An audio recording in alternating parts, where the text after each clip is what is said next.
In this video, I'm gonna be showing you how to send location on WhatsApp.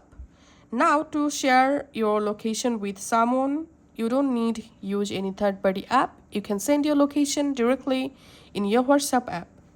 Just go to your WhatsApp and go to the chat where you want to send location.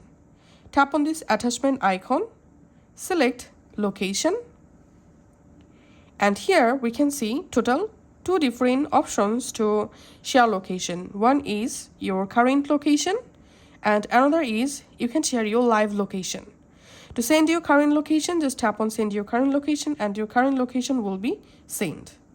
And to send your live location, select share your live location, continue, and share live location for you can select from 15 minutes to 8 hours.